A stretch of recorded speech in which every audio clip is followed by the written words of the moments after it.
Apa itu MPASI? Makanan pendamping ASI adalah makanan atau minuman yang mengandung gizi diberikan kepada bayi atau anak untuk memenuhi kebutuhan gizinya. MPASI diberikan mulai umur 4 bulan sampai 24 bulan. Semakin meningkat umur bayi atau anak, kebutuhan akan zat gizi semakin bertambah karena tumbuh kembang. Sedangkan ASI yang dihasilkan kurang memenuhi kebutuhan gizi. MPASI merupakan makanan peralihan dari ASI ke makanan keluarga. Pengenalan dan pemberian MPASI harus dilakukan secara bertahap, baik bentuk maupun jumlahnya.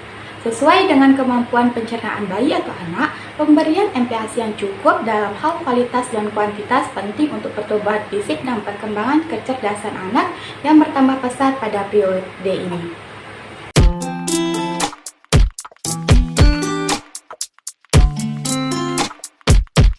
Sesuai dengan bertambahnya umur bayi atau anak, perkembangan dan kemampuan bayi atau anak menerima makanan bayi atau anak umur 0-24 bulan dibagi menjadi 5 tahap, yaitu 1.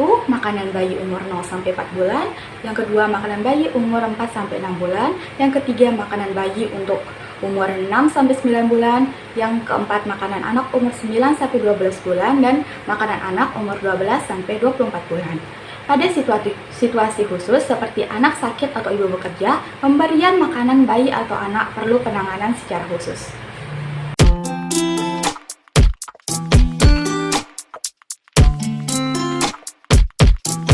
Untuk makanan bayi umur 0-4 bulan, yaitu hanya ASI saja atau ASI eksklusif.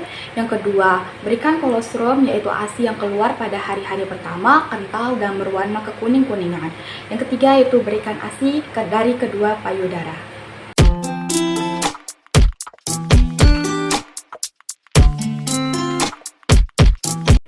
Makanan bayi untuk umur 4-6 bulan, yaitu pemberian ASI diteruskan, diberikan dari kedua payudara secara bergantian. Yang kedua, yaitu bayi mulai diperkenalkan dengan MPASI berbentuk lumat halus karena bayi sudah memiliki refleks mengunyah. Contoh MPASI berbentuk halus antara lain bubur susu. Perlu diingat, tiap kali berikan ASI lebih dahulu baru MPASI, agar ASI dimanfaatkan seoptimal mungkin.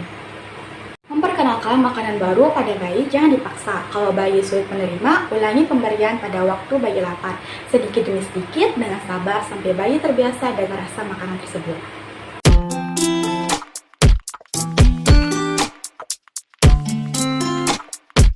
Makanan bayi umur 6-9 bulan, yaitu 1. Pemberian ASI diteruskan. Yang kedua, pada umur 6 bulan, keadaan alat cerna sudah semakin kuat.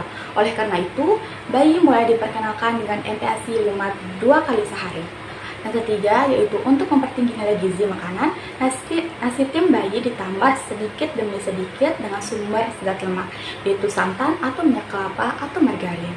Bahan makanan ini dapat menambah kalori makanan bayi, di samping memberikan rasa enak juga mempertinggi penyerapan vitamin A dan zat gizi lain yang larut dalam lemak. Setiap kali makan, berikanlah MPASI bayi dengan takaran paling sedikit sebagai berikut. Pada umur 6 bulan, beri 6 sendok makan. Pada umur 17, beri 7 sendok makan. Pada umur 8 bulan, beri 8 sendok makan. Pada umur 9 bulan, beri 9 sendok makan. Bila bayi meminta lagi, ibu dapat menambahnya.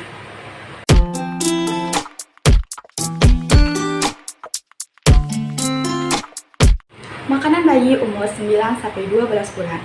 Pada umur 10 bulan, bayi mulai diperkenalkan dengan makanan keluarga secara bertahap, karena merupakan makanan peralihan ke makanan keluarga. Bentuk dan kepadatan nasi tim bayi harus diatur secara berangsur. Lambat laun mendekati bentuk dan kepadatan makanan keluarga. Yang kedua, yaitu berikan makanan selingan 1 kali sehari. Pilihlah makanan selingan yang bernilai gizi tinggi seperti bubur kacang hijau, buah, dan lain-lain.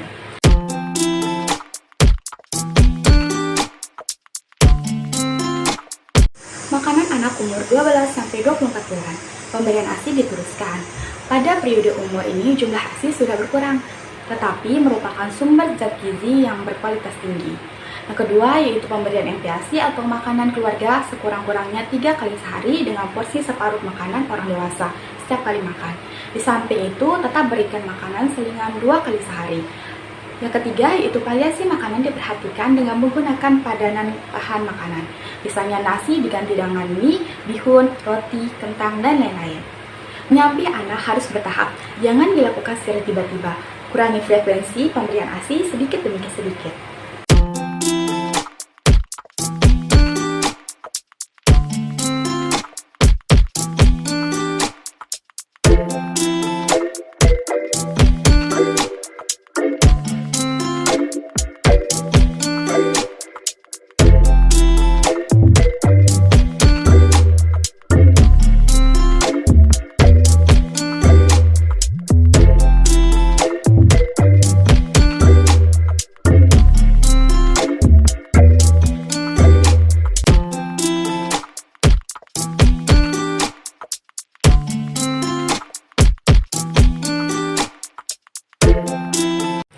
Permasalahan dalam memberikan MPASI pada bayi. Pemberian MPASI pada periode 4-24 bulan sering tidak tepat dan tidak cukup baik kualitas maupun kuantitasnya. Adanya kepercayaan bahwa anak tidak boleh makan ikan dan kebiasaan tidak menggunakan santan atau minyak pada makanan anak dapat menyebabkan anak menderita kurang gizi, terutama energi dan protein, serta beberapa vitamin penting yang larut dalam lemak. Frekuensi pemberian MPASI dalam sehari kurang akan berakibat kebutuhan gizi anak tidak terpenuhi. Pemberian ASI terhenti karena ibu kembali bekerja di daerah kota dan semi perkotaan. Ada kecenderungan rendahnya frekuensi menyusui dan ASI dihentikan terlalu dini pada ibu-ibu yang bekerja karena ibu sibuk.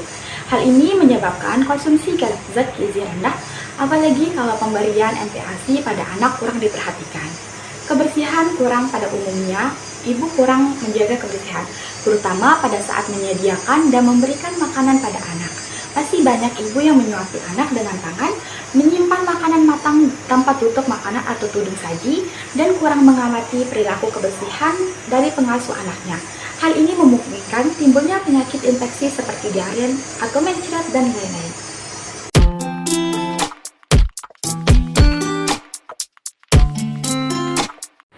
Akibat pemberian MPASI terlalu dini.